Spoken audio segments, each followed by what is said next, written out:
So I'm sure you've noticed that the cost of everything is kind of going up by a lot, especially in the food and energy markets. But if you've clicked on this video, I'm guessing you're already aware of a pretty unique opportunity that crosses both of these markets. And that is that fertilizer prices are soaring. In fact, they've more than doubled since 2021. And that's because it's getting harder to source the underlying ingredients, which is seriously pushing up prices. One such commodity is potash, and that's what I'll be looking at today. It's the common name given to potassium-rich salts, and it's a key raw ingredient used in fertilizer. It's also an essential nutrient for plants as well as humans. It improves yield and crop quality by reducing water loss and helping plants to resist disease. It's also an essential part of the human diet, as over 95% of the world's potash is used in farming to fertilize the world's food supply. Today we're talking about several stocks whose companies manufacture potash, because some experts believe potash prices could stay elevated for longer, which could spell a potential payoff for investors. And this list comprises of stocks that make up some of the biggest potash producers. Just before we dive in, if you like this channel and if you like this content, please go ahead and give it a thumbs up and subscribe for more content just like this. First on the list is the Canadian fertilizer company Nutrien, formed through the merger of Potash Corp and Agrium in 2018. Nutrien is the world's largest producer of potash. At full capacity, the company says it can produce over 20 million metric tons of potash across all 6 of its mines in Canada. For comparison, global production of potash in 2020 was around 70 million metric tons total. Pretty hefty chunk of the market. The company announced in March of this year that it will increase its potash production to approximately 15 million tons in 2020 in response to the uncertainty of potash supply coming out of Eastern Europe. It said its 2022 production volume will account for more than 70% of global production added over this period. Now, Nutrien stock was up as much as 54% a couple of months ago. Year to date today, at the time of recording, it's only up around 4%, so it has seen a bit of a correction. That's after it climbed to an all-time high of $117.25 in April. Well, it's a bit lower than that today, with prices remaining elevated and Nutrien cranking up production to meet global demand. The stock could see another leg up. Just recently, analysts had a $117.69 average price target on the stock by year end, according to Yahoo Finance, which is a pretty hefty margin above where it's currently sitting. And by next quarter, analysts also predict growth estimates of around 235%. Next up, we have Mosaic, the Florida-based Fortune 500 company founded in 2004 as one of the world's leading producers of potash and phosphane products. It has the capacity to produce nearly 12 million metric tons of potash annually. In fact, its North American segment alone accounts for 34% of North America's estimated annual potash production.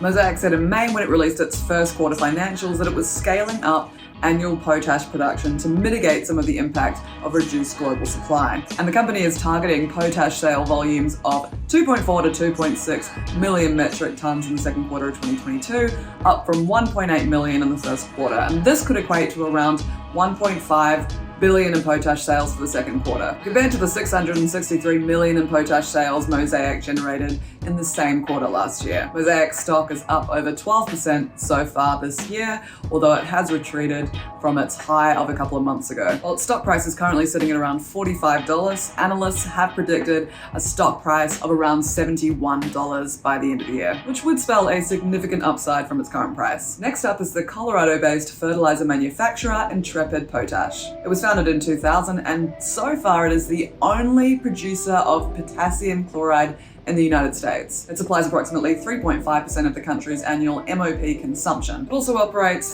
3 evaporation mines in Wendover and Moab, Utah, and Carlsbad, New Mexico. Intrepid announced in May that potash sales in the first quarter increased 30% year over year to $56.4 million, with the company saying elevated potash prices and the favorable supply-demand balance of potash should continue to drive sales. The company is also looking to start production at an additional potash cavern in Moab later this year. Shares of Intrepid Potash are down around 14% year to date, but it could be a buying opportunity. On average, analysts estimate Intrepid Potash will generate full year 2022 adjusted earnings of $9.22 on $369.6 million in sales, compared to $1.62 in per share adjusted earnings on $249.8 million in sales in 2021. Following is Israel-based ICL. It's a leading global manufacturer of potash fertilizers and essential agricultural products. The company was established in 1968 as a government-owned company, but it went public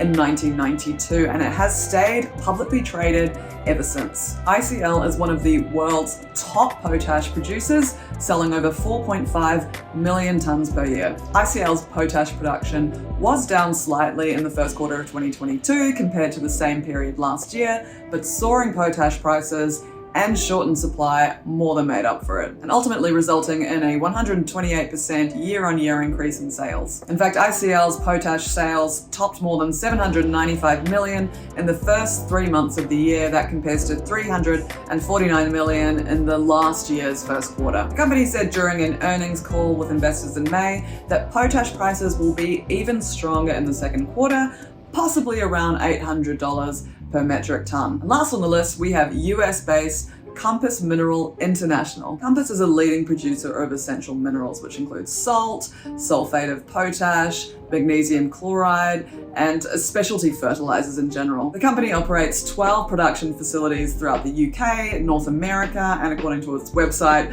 leads the Western Hemisphere in the production of SOP. Its 55,000-acre solar evaporation facility in Utah is one of only 4 in the world that can generate SOP from a naturally occurring brine source using solar evaporation. It's both the largest SOP specialty fertilizer production site and the largest solar salt production site in the Western Hemisphere. Compass Mineral International can produce 320,000 short tons of SOP annually at its solar evaporation site and 40,000 short tons annually via mechanical evaporation at its site in the please don't make me say this, in Saskatchewan, Canada. I hope that's how you say it. Please forgive me, Canadians. Under current market conditions, Wall Street consensus estimates see Compass generating $1.21 billion in total revenue in fiscal 2022. That is up from $836.6 billion produced in fiscal 2021. At the time of recording, its price is around $30 per share, while analysts have an average price target of $63.80 on the stock, which would be a pretty significant premium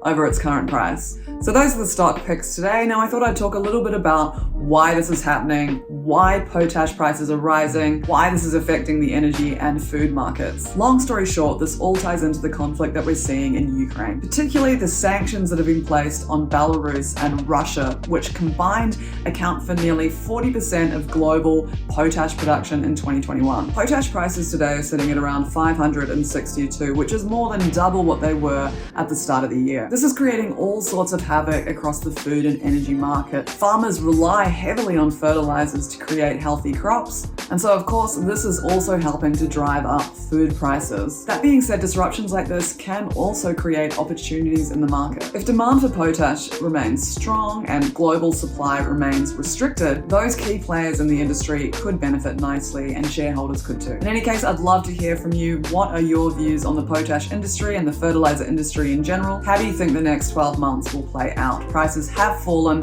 from their heights of a few months ago. Do you think this trend will continue down or we'll see another spike? Leave your comments in the section below and I'll try to reply if I can. Thanks so much. Have a great day.